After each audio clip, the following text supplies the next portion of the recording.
सुनो भाई, अपने वादे में संकल्प के आधार पर जो मैंने प्रतिज्ञा की है कि प्रतिदिन मैं गीता के कुछ श्लोक हिंदी वर्जन पढ़ूंगा। पढ़ने वाले को लाभ, सुनने वाले को लाभ।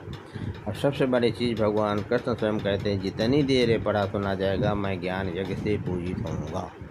आदमी नरक नहीं जाएगा, स्वर्ग जाएगा, पक्का स्वर्ग जाएगा। भले ही पूर्ण क्षीण होने पर स्थिति आ जाए, लेकिन एक न एक दिन वो उत्तर वृद्धि करते हुए अपने धाम में बुला लेंगे। बीज का नाश नहीं है।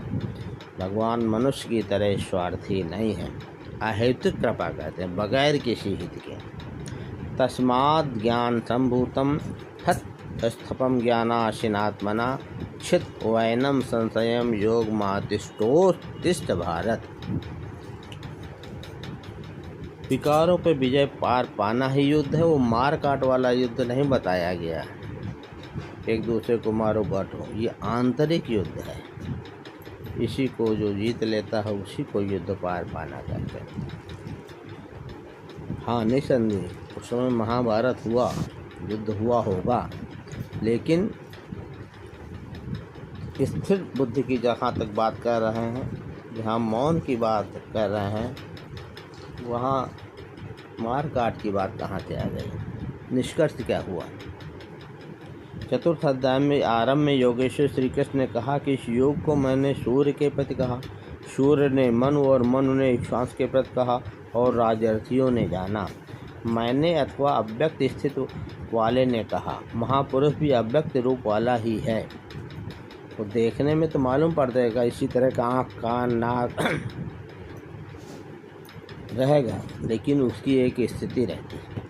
शरीर तो उसके रहने का मकान मात्र है। ऐसे महापुरुष की वाणी में परमात्मा ही प्रवाहित होता है, और ऐसे किसी महापुरुष से योग सूर्य द्वारा संचारित होता है। उस परम प्रकाश रूप का प्रसार सुरा के अंतराल में होता है। इसलिए सूर्य के प्रति कहा। श्वास में संचारित होकर वे संस्कार रूप में आ गए। सुरा में संचित रहने पर, समय आने पर वही मन में संकल्प बनकर आ जाता है।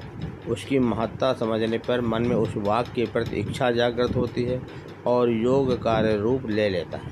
क्रमशः उत्थान करते करते, अब यही है शूद्र वैश्य क्षत्रिय ब्राह्मण की स्थिति, वो वाली नहीं, जाति वाली। इसमें जो उन्नत करता जाता है, अब वाल्मीकि जात के नीचे थे, लेकिन ब्रह्मर्षि बन गए, ब्राह्मणों से ऊपर बन गए। तो गुण के आधार पर कहा गया है।